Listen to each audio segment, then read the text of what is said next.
बिस्मिल्लाहिर्रहमानिर्रहीम। Dear student, अस्सलाम वालेकुम। उम्मीद है कि आप खैरियत से होंगे। डियर स्टूडेंट्स, मेरा नाम उस्मान सदीक है। मैं आपको इस चैनल एजुक्लिक्स पे 9th और 10th की मैथ सॉल्व करवाऊँगा। तो डियर स्टूडेंट, आज हम स्टार्ट करने लगे हैं 10th क्लास की मैथ साइंस ग्रुप की।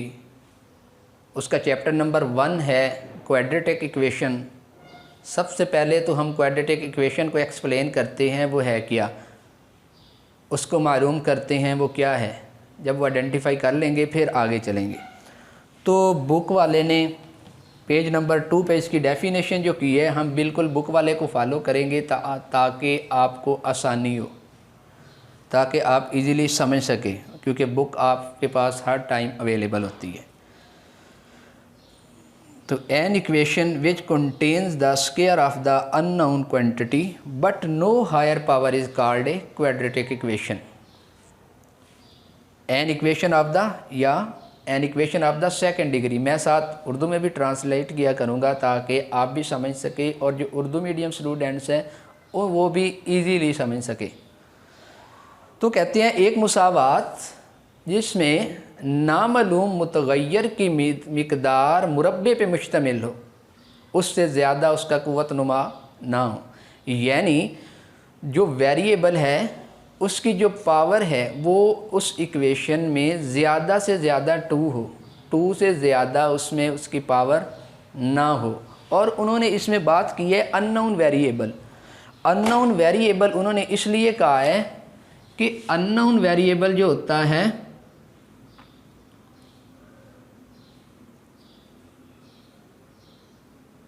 अननोन वेरिएबल,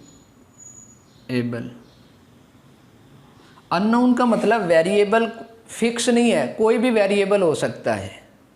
वेरिएबल कोई भी हो सकता है, X Y Z A B C कोई भी हो सकता है, क्योंकि ये वेरिएबल है। ये वेरी से है,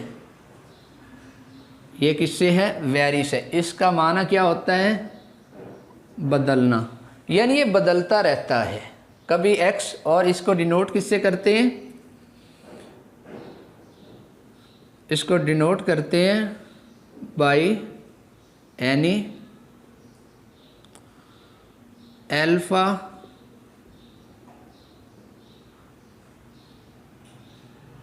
एनी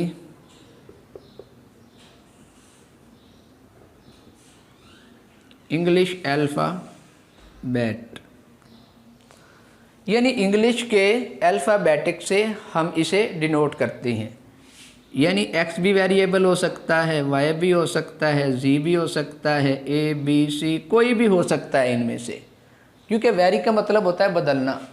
उर्दू में इसे कहते हैं मुतगय्यर, यानी बदलने वाला। ये बदलता रहता है, कभी एक्स की सूरत में आएगा, कभी वाई की सूरत में, कभी किसी, यानी इसे एनी इंग्लिश अल्फ़ाबेटिक से डिनोट करते हैं। इसमें से किसी वर्ड से भी, वो लेटर से भी आ सकता है। ठीक है स्टूडेंट, ये थी इसकी डेफिनेशन। और इसकी इजीली डेफिनेशन करें तो हम ये भी कह सकते हैं a second degree equation is called quadratic equation, क्योंकि जो पावर होती है, मतलब ये इसकी पावर है, इसको डिग्री भी कहते हैं, पावर भी कहती हैं। ठीक है, तो जिसमें ज़्यादा से ज़्यादा पावर 2 होगी उस इक्वेशन को सेकंड डिग्री इक्वेशन भी कहती हैं। तो इसकी भी डेफिनेशन ये भी कर सकते हैं, second degree equation is called quadratic equation. ठीक है, quadratic, dear student, quadratic equation की समझ आई। उसमें हम उसको एग्जाम्पल के साथ आपको एग्जाम्पल दे के समझाता हूँ।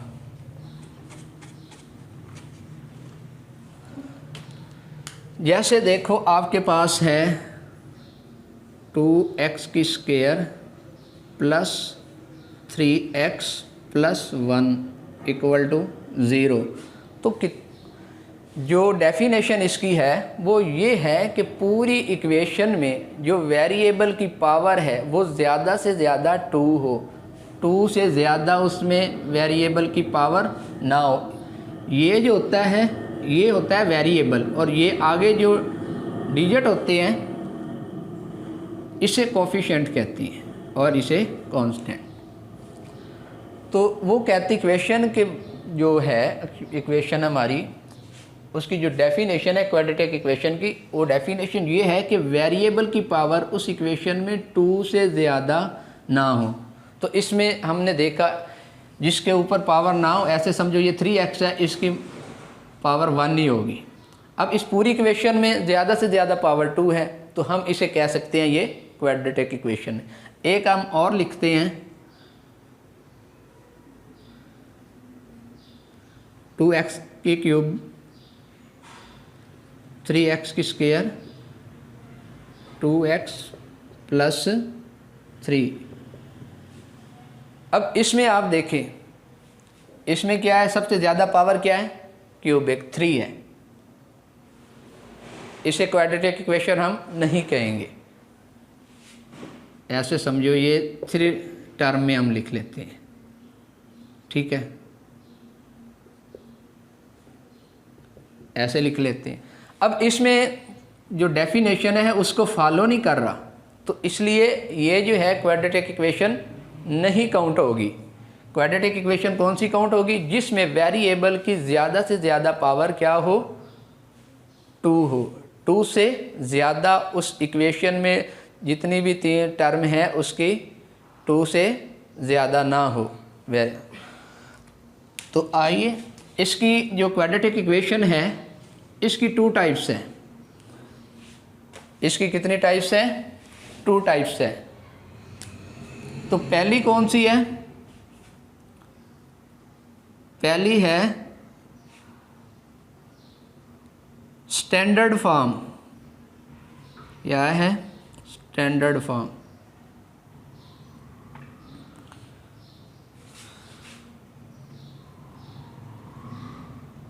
स्टैंडर्ड फॉर्म तो ये क्या है, ax की square plus bx plus c equal to 0।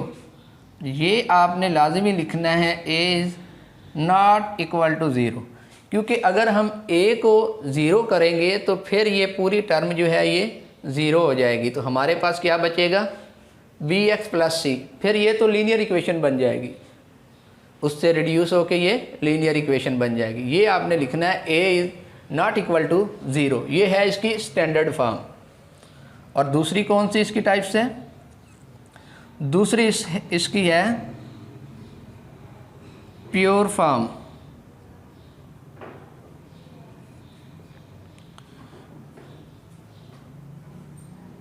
ये है प्योर फॉर्म। ये हमारे पास है ax की square plus c equal to 0। क्या है, ax की square plus c equal to 0। ये इसकी कौन सी फॉर्म होगी, इसमें एक आपने लिखना है b इक्वल टू 0, क्योंकि इसमें b 0 करेंगे तो बाकी हमारे पास क्या बचेगा, ax की स्क्वायर प्लस c बचेगा। ये हमारे पास क्या होगी, उसकी प्योर क्वाड्रेटिक इक्वेशन। इसकी ये दूसरी टाइप्स होगी, ठीक है। ये इसकी 2 टाइप्स है, एक स्टैंडर्ड फॉर्म और एक pure form. Pure form quadratic equation और स्टैंडर्ड फॉर्म क्वाड्रेटिक इक्वेशन। तो इसमें ax की square plus bx plus c equal to 0, और ये आपने लिखना है a not is equal to 0। अगर ये ना लिखोगे तो फिर ये रिड्यूस होकर लीनियर इक्वेशन बन जाएगी। और प्योर फॉर्म क्या है, ax की square plus c equal to 0, b equal to 0 लिखोगे, क्योंकि इसमें b टर्म, ये जो है दूसरी टर्म b को 0 पुट करेंगे तो ये 0 हो जाएगी, बाकी हमारे पास ये आ जाएगा। और डियर स्टूडेंट्स, अब हम करते हैं जो क्वाड्रेटिक इक्वेशन होती है उसको सॉल्व करने के मेथड कितने हैं। उसके मेथड 3 हैं जो हमारे सिलेबस में है। पहला है फैक्टराइजेशन,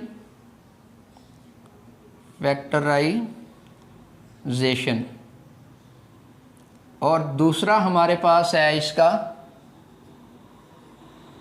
वो है कंप्लीटिंग स्क्वायर।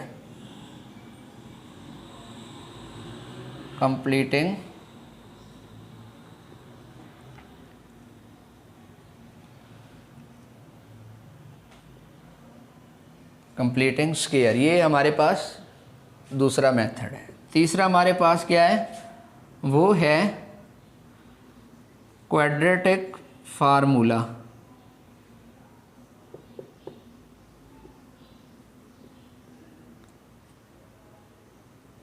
क्या है?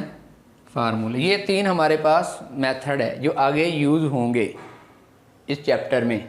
एक फैक्टराइजेशन, एक कंप्लीटिंग स्क्वायर और एक क्वाड्रेटिक फार्मूला। हम जब भी सॉल्व करेंगे क्वाड्रेटिक इक्वेशन, इसकी पावर क्या है? 2 है, और इसके जो हमारे पास एंड पे आंसर आएगा वो 2 रूट्स में ही आएगा। क्यों? ये 2 दर्जी मुसावात है, उर्दू में कहते हैं 2 दर्जी मुसावात, क्योंकि हमने डेफिनेशन पढ़ी है कि उसमें वेरिएबल की पावर ज़्यादा से ज़्यादा स्क्वायर हो। स्क्वायर का मतलब क्या होता है? यानी 2o क्यूबिक, उसका मतलब 3, यानी इसकी जो वेरिएबल की पावर है क्वाड्रेटिक इक्वेशन में वो ज़्यादा से ज़्यादा 2 ही होगी। तो इसकी पावर जो है ज़्यादा से ज़्यादा 2 होगी, तो हमारे पास जो रूट्स आएंगे एंड पे, तीनों मेथड में से जो मर्ज़ी आप जिसके साथ सॉल्व करें, और जो हमारे पास आंसर आएगा वो हमारे पास इसके 2 रूट्स ही आएंगे, क्योंकि इसकी पावर क्या है? 2 है। ये था इसके वो उसको सॉल्व करने के मेथड, और ये इसकी थी फॉर्म। अब हम चलते हैं इसके एक्सरसाइज की तरफ। तो एक्सरसाइज क्या है, ये मैं रेज कर देता हूँ, और ये आपकी आसानी के लिए, क्योंकि पहली एक्सरसाइज में जो पहला पार्ट है उसमें क्या है,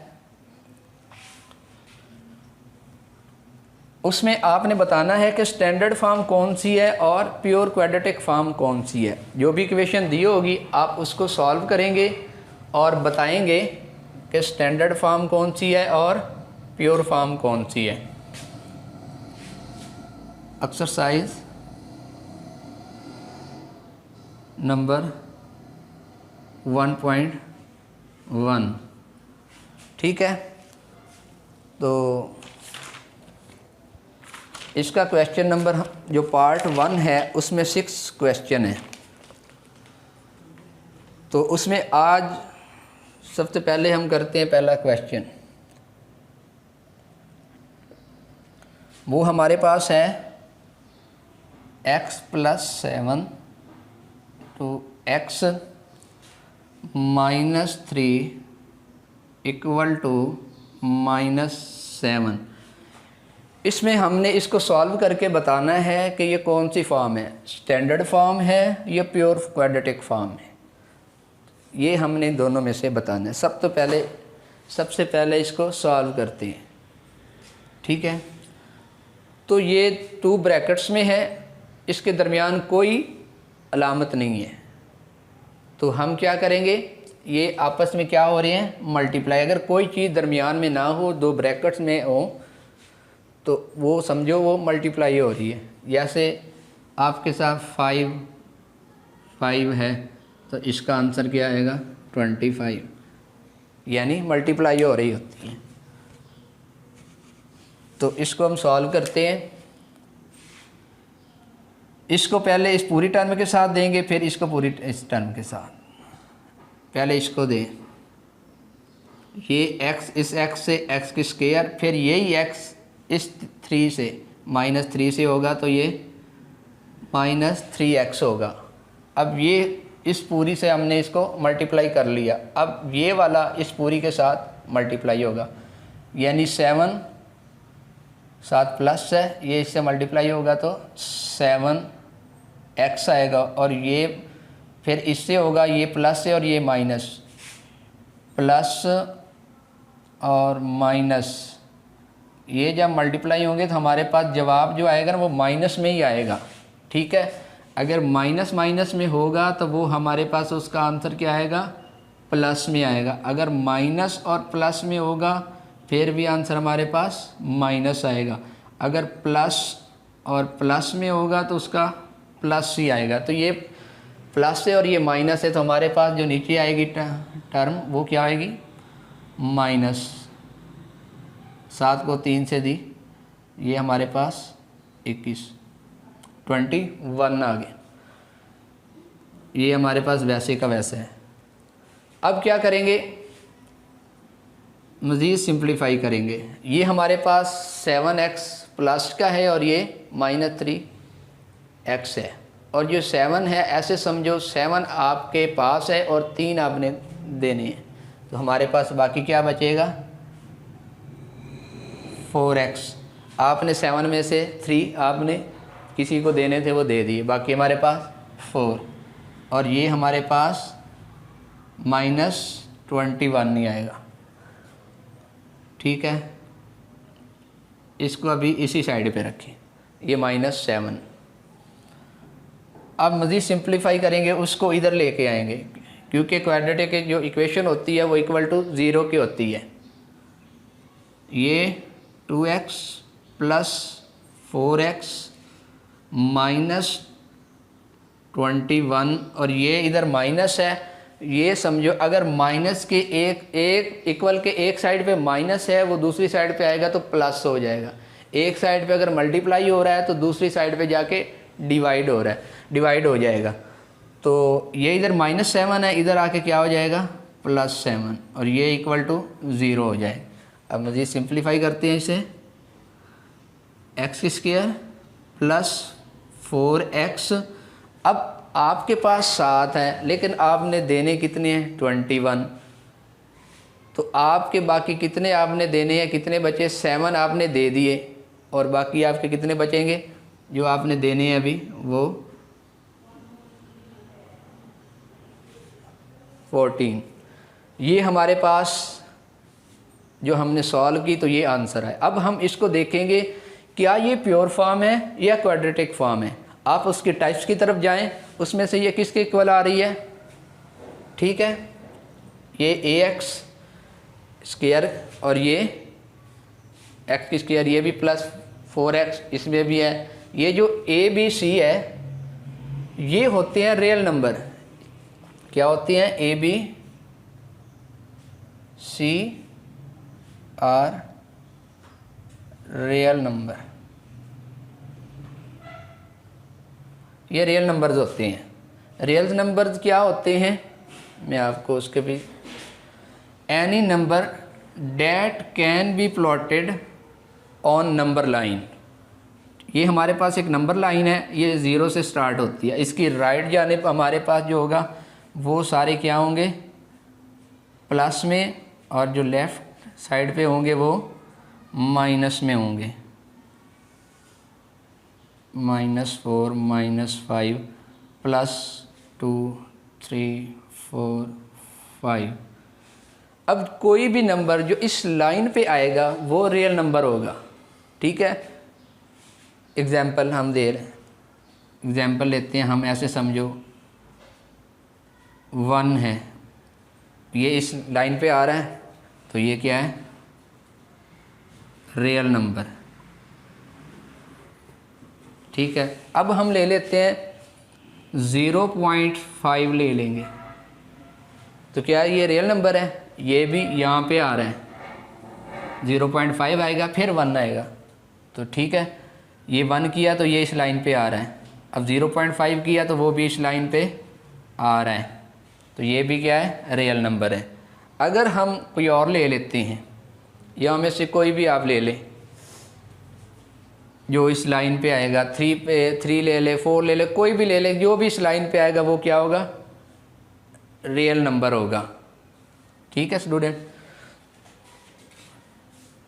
ऐसे समझो आप पाई ले लेते हो, इसकी वैल्यू किसके इक्वल होती है नियर अबाउट, ये हम लिखते हैं, तो ये किस पे आएगा इससे आगे आएगा, तो ये भी इस लाइन पे है, ये भी रियल नंबर है।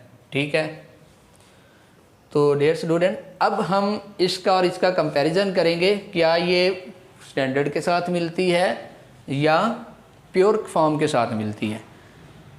प्योर फॉर्म जो हमारे पास है वो है ax² + c = 0। जो हमारे पास स्टैंडर्ड फॉर्म है वो है ax² + bx + c = 0। ठीक है, ये x² है, अगर इसके आगे कुछ भी नहीं है तो यहाँ पे हम कोफिशिएंट अगर लेंगे, जब हम फार्मूला इस्तेमाल करेंगे क्वाड्रेटिक फार्मूला, आगे एक्सरसाइज जो आएंगी उसमें इसके आगे कुछ भी ना हो, केले एक्स उसका आगे समझो कोफिशिएंट 1 है। ठीक है ना, ऐसे समझो ये a x² के इक्वल, ये क्या है bx के, और ये किसके आ रहा है +c के आ रहा है। ठीक है, ये इसमें और ये इसके और ये इसके, ठीक है। तो ये कौन सी फॉर्म बन रही है? Standard form. ये कौन सी है हमारे पास? Standard form. हम इसे साफ कर, एक्स की square plus 4x minus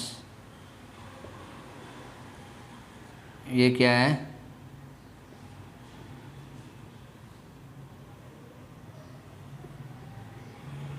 standard form.